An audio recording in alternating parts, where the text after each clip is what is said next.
நம்மள பல பேர் இன்னும் அதிர்ஷ்டத்தை நம்பி தான் வாழ்ந்துக்கிட்டு இருக்கோம். தன்னுடைய தன்னம்பிக்கையை விட அதிர்ஷ்டம் அதிகமாக வேலை செய்யுதுன்னு நினச்சிட்டு இருக்கோம். நம்ம முயற்சியே பண்ணாமல் எனக்கு அதிர்ஷ்டம் இல்லை, அதனால தான் எனக்கு அது கிடைக்கல அப்படின்னு நாம் நிறைய விஷயங்களை இழந்துக்கிட்டு இருக்கோம். உன் மீது உனக்கே நம்பிக்கை இல்லை என்றால் கடவுளே நேரில் வந்தாலும் பயனில்லை அப்படின்னு சுவாமி விவேகானந்தர் சொல்லியிருக்காரு.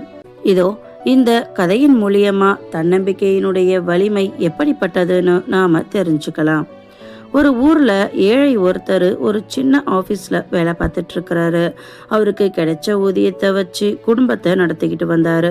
ஒரு நாள் அவர் நடந்து போயிட்டு இருக்கும்போது ஒரு பழைய காசு, அதாவது அதில் பார்த்தீங்கன்னா நடுவில் ஓட்டை இருக்கும், அந்த துளை இருக்கக்கூடிய ஒரு நாணயம். இது அந்த காலத்தில் கிடைச்சிது அப்படின்னா ரொம்பவுமே அதிர்ஷ்டம், ராசி அப்படிங்கிற நம்பிக்கை நிறைய பேருக்கு இருக்கு. அப்படிப்பட்ட ஒரு நாணயத்தை கீழே இருந்து எடுக்கிறாரு. அதை தூசு தட்டி, ஆஹா இதில் துளை இருக்குதே, இந்த துளை இருக்கிற நாணயம் கிடைச்சதுக்கு இது நமக்கு ரொம்பவுமே அதிர்ஷ்டமானது அப்படின்னு நினச்சி அதை பத்திரமா தன்னுடைய சட்ட பாக்கெட்டில் போட்டுக்கிறாரு. இனிமே நமக்கு எந்த கஷ்டமும் இருக்காது, நம்மளுடைய எல்லா கஷ்டமும் தீர்ந்துடும் அப்படின்னு நினச்சி அந்த நாணயத்தை ரொம்பவுமே பத்திரமா தன்னுடைய மேல் சட்டைக்குள்ளே போட்டு வச்சுக்கிறாரு. அதை ஒரு நாள் கூட வெளியில எடுத்து பார்க்க மாட்டாரு. ஆனா அதை அடிக்கடி தொட்டு மட்டும் பார்த்துக்குவாரு. இப்படியே கொஞ்ச காலம் போச்சு. அவருக்கு உண்மையாவே நிறைய நல்ல வாய்ப்புகள் அவரை தேடி வர ஆரம்பிச்சது. செல்வம், பணம், புகழ், பதவி அப்படின்னு அவரை நோக்கி எல்லாமே வந்துச்சு.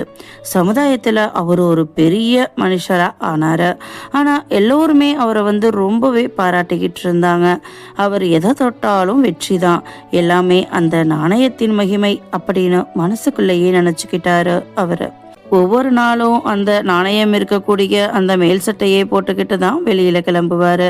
வெளியில புறப்படுறதுக்கு முன்னாடி சட்டப்பையில அந்த நாணயம் இருக்குதா அப்படின்னு தொட்டு பார்த்துக்குவாரு. இப்படி பல ஆண்டுகள் போயிடுச்சு. ஒரு நாள் அந்த தொலையுள்ள நாணயத்தை கண்ணால பார்க்கணும் அப்படின்னு அவருக்கு ஆசை வந்துச்சு.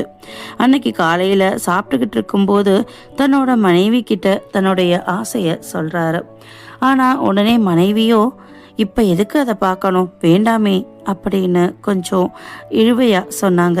இல்லை இன்னைக்கு நான் அதை பார்த்தே தீரணும் அப்படின்னு சொல்லி அவர் அந்த சட்டப்பையில இருந்து அந்த ஓட்ட நாணயத்தை வெளியில் எடுத்து பார்க்குறாரு. என்ன ஆச்சரியம்னா அந்த நாணயத்தில் துளையே இல்லை. அப்போது அவருடைய மனைவி அவர்கிட்ட, இல்லைங்க அந்த சட்டை ரொம்ப தூசியாக இருக்கே அப்படின்னு ஒரு நாள் அதை நான் உதறினேன். அப்போது அந்த நாணயம் ஜன்னல் வழியாக தெருவில் போய் விழுந்துருச்சுங்க. நானும் எவ்வளவோ நேரம் தேடி பார்த்தேன், கிடைக்கல. யாரோ அதுக்குள்ளே எடுத்துகிட்டு போயிட்டாங்களாட்டிருக்கு. உங்களுக்கு தெரிஞ்சால் நீங்கள் வருத்தப்படுவீங்களே அப்படின்னு நினச்சி தான் உங்களுக்கு தெரியாமல் உங்களோட சட்டையில் ஒரு காசை நான் போட்டு வச்சேன் அப்படின்னு சொல்கிறாரு.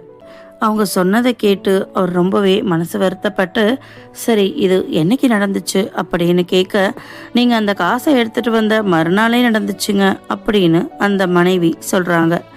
ஆமாங்க, அந்த மனிதருக்கு நல்ல வாய்ப்பை கொடுத்தது அந்த நாணயம் இல்லை, அவரினுடைய நம்பிக்கை, அதாவது தன்னம்பிக்கை. அதுதான் அவருக்கு வேலை செஞ்சிருக்கே தவிர அவருடைய அந்த ஓட்ட நாணயம் வேலை செய்யலை. அதனால் வாழ்க்கையில் முன்னேற விரும்புகிறவங்களுக்கு தன்னம்பிக்கை ரொம்பவே முக்கியங்க. தன்னம்பிக்கை இல்லாத மனிதனே இல்லை அப்படின்னு சொல்லலாம். தன்னுடைய முயற்சியால் தன்னம்பிக்கையோட முன்னுக்கு வரக்கூடியவங்க எப்போதுமே அதிர்ஷ்டத்தை நம்பி வாழ மாட்டாங்க.